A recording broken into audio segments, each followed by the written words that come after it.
This image of this video did not age well. So guys, obviously the arm ticket didn't work, and we're seeing how it didn't work, and then they come forward and they tell us a year or two down the line it didn't. Now I remember saying that it was going to work before it came out. I said there's no way that it could. And then I listened to other doctors talking about your immune system. I remember just saying boost your immune system, when boosting it wasn't the correct term. You needed to actually strengthen your immune system, right? There's two verbiage, right? There's boosting, which is just getting it healthy for the duration of whatever you need. Like when you get on a plane, you're boosting your immune system so that you don't get sick. But then there's strengthening your immune system so that your immune system is always strong, so you don't have to worry about getting sick. Now, Rachel Maddow also had a video where she talked about just taking care of yourself and strengthening your immune system and washing your hands and doing all of these things to combat Mr. 19. And then a year later, or a year and a half later, she does that video talking about how it's going to stop Mr. 19 dead in his tracks. And how it's going to stop with you if you get arm ticketed. And I'm thinking to myself, like, again, when she said it back then, I'm like, what an idiot. It doesn't work that way. It never works that way. And that was something that is more like a flu than it is anything else, right? I mean, I wouldn't say it's a common cold.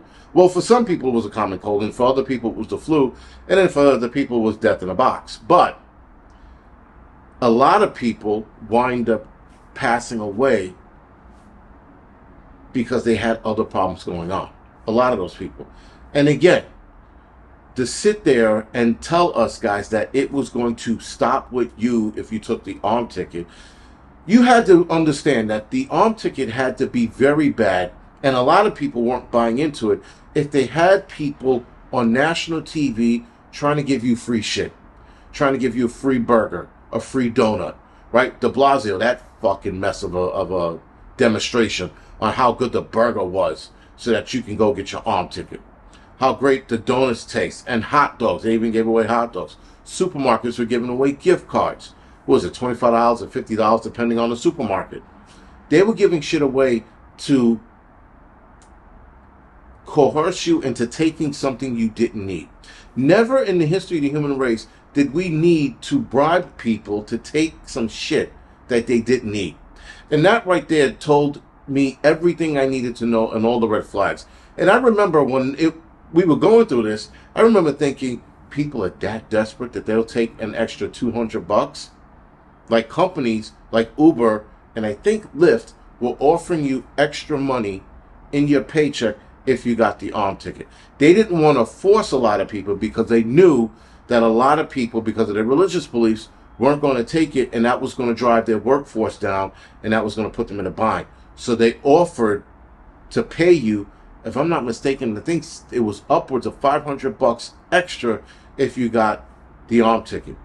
And I remember hearing a story of one guy, I don't know how true it was, again, it could have been a rumor, of one guy who was getting different cards and then turning it in and getting $500 extra a check. I'm pretty sure he's dead now. He's got to be. But anyway, if it's true, he's got to be. But people were doing shit like that. And again, you had celebrity heads like Rachel Maddow talking this shit and stating, like, she was stating it like it was facts. That's the problem with the media today. They state this shit like it's facts. They state it like it's real. And none of it was real. None of the information or none of the things she said in that video was real. That's a problem. Now, we saw many talking heads, celebrities, make these accusations or make these promises, about the arm ticket and how it was going to stop the event. And then they were handing it out, and the only thing that really died down were people passing away. But people forget. The reason why people stopped passing away during the Mr. 19 event wasn't because of the arm ticket. And the arm ticket and the realization of how they were treating people with Mr. 19 came around the same time frame. And that's what people miss. Doctors are going, shit, we shouldn't put them on these ventilators. We need to do X, Y, and Z. And they started doing that And guess what? People started surviving. And they no longer put anybody with severe Mr. 19 reactions on ventilators anymore. That's not even the talk, because they realized how many people they actually offed or put in their grave by doing this shit. They treated it all wrong. And so now when they figured that out, they figured it out at the same time the Mr. 19 arm ticket came out. So now it looks like the Mr. 19 arm ticket saved people, and it didn't. Right? It was the fact that doctors realized what they were doing wrong. Nurses were actually complaining about that shit first before doctors started taking a look and going, oh shit, they might be right. All of it was a ruse. We were lied to. We're going to be lied to again. Whatever new bullshit they got coming out, I think it's going to be a lot worse. That fear factor is going to get turned up a lot. And the people who said they weren't going to take the next arm ticket are probably going to fold like cheap suits. Other than that, guys, this is the Angry Prepper. Thank you for watching the Angry Truth channel.